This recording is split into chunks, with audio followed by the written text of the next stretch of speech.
What's up YouTube, I'm Vaughn and this is the Gear Channel where we discuss collectibles, hobbies, competitive games from tabletop to video games. And today we are reviewing my OG Dragon Link deck that got first place at the Card Brawlers Friday Night Tournament. That's right, we actually got first place with OG Dragon Links. I mean, no Dragon Maids, just very old school. The only thing that we were missing was like Link Cross, Union Carrier, and LP, but pretty much the exact same build.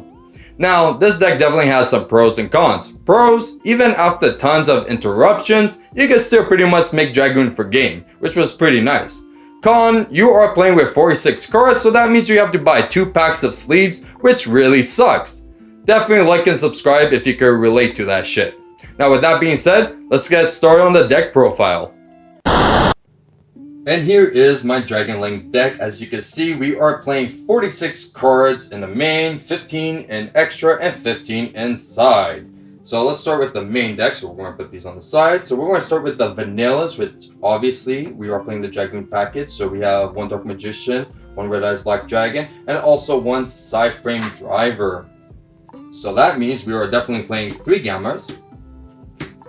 And for other hand traps as well, we are playing 3 Joel and Lockbirds. Now definitely these you could definitely switch for something else, but I want something that will actually really impact if your opponent is planning to add a bunch of cards. So like Drytrons and those, it's a really big heavy interruption, so that's what you want to do. You want to definitely do a hand trap that definitely is going to stop an opponent's turn, and Joel is definitely one of them. Gamma is good because especially on your turn, you can make Omega or your other level 8 synchros.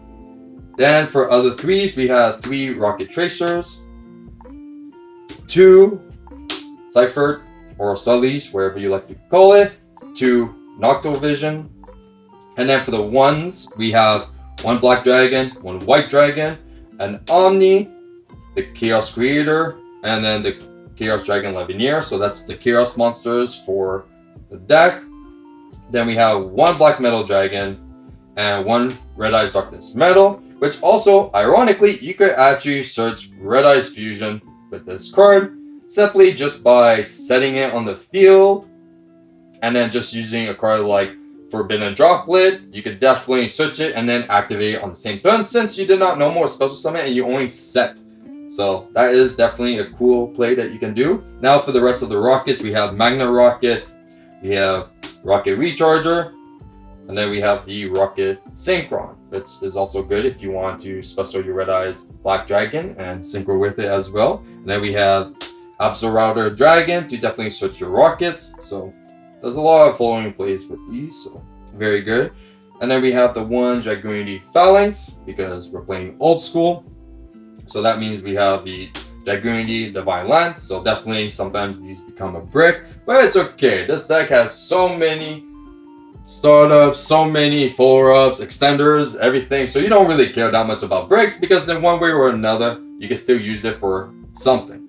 Then we have 1 Dragon Ravine, and then we have our Boot Sector launch, Red Eyes Fusion for a Dragoon, Monster Reborn, 1 for 1, and a Call by the Grave. And these are the ones. Now we're going to get into our only 2s that we have, which is Triple Tactics, definitely good for going first or even second.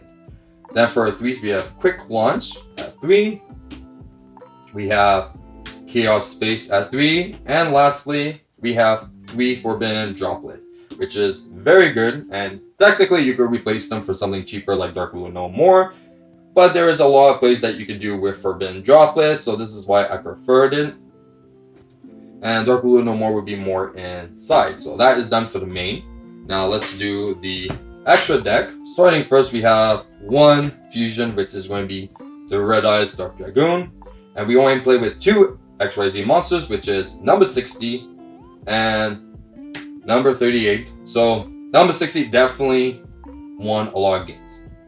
Besides the draw power wherever, okay, the special summoning has been very important, but also for OTKs, the 3rd effect for the battle phase that you skip to double an attack of a monster, that won games. This is actually a very amazing card and definitely could win games, so definitely useful in this deck. Now for the synchros, we have Side-Frame Lord Omega, which is very easy to play with and summon at the same time, and also hand looping your opponent is always good. Then we have the Chaos Ruler, and then we have Borlo 7. And those are our only level 8s that we play. And then for level 9, we have Hot Red Dragon Archfiend, which is very good. Next, we have our Link monsters, which we have 1 Striker Dragon, because of banlist. And then we have the 1 Guard Dragon Bitsy, because LP is banned. But Bitsy is still useful, very useful, so at least that's not gone. Then for the Link 2s, we have Herodic Seal, which is amazing. And then we have Cyphering Lord Lambda, which is an incredible card, because if you take any of your opponent's monsters or anything, you can definitely link it. But also, if you have Omega, you summon Omega first, then you summon Lambda, and then you use Omega to rip a card from your opponent's hand and banish it. You actually get a free Gamma from your deck to your hand at the end phase, so you have an extra interruption as well. So it's actually an amazing card in this deck. Then we have Dragoon Knight, Romulus, because obviously with the Dragoon D package that we have in the deck, this is very good. Then we have our Predapant Verte Anaconda to make our Dragoon. And finally, our Link 4s, we have Saruja, Skull Dread, which is very good. Definitely to create more plays and interruptions, so definitely a very good card. And then lastly, Appaloosa. Now, technically you could play like Access Code or other stuff as well, but these I found would be the most simplest way to summon them. And also when you're dealing with a lot of interruptions, this is definitely a good card to recover. So that's it for the extra. Now let's go into the side. So the side, pretty basic with the Phantasmes.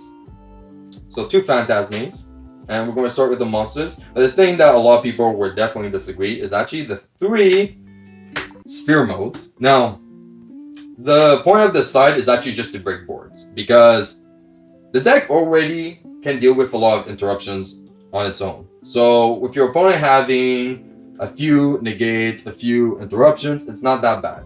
But when they have a full field or stuff that definitely is not easy to just pop with or play through, this card has been amazing, because 1, it normal summons. So if your opponent has like Burial Statue and a bunch of monsters, well, you could just tribute just to normal summon your raw sphere mode. But also if you're against like Drytron as well, this is definitely a card that is really good against them, because definitely they're going to have more than 3 monsters. And a lot of people's plays always have more than 3 monsters. So Raw, I think, should make a comeback, and definitely good. Just debating if I should play the Ring Dragon Raw just to troll people. I think I might. Then for the spells, we have 1 Rigeki, which should not be underestimated, because this card is insane.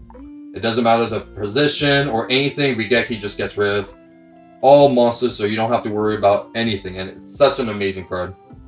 Definitely won me games. Then we have 1 Harpy's Feather Duster. Now for the 2s, we have only 2 Dark Ruler no more.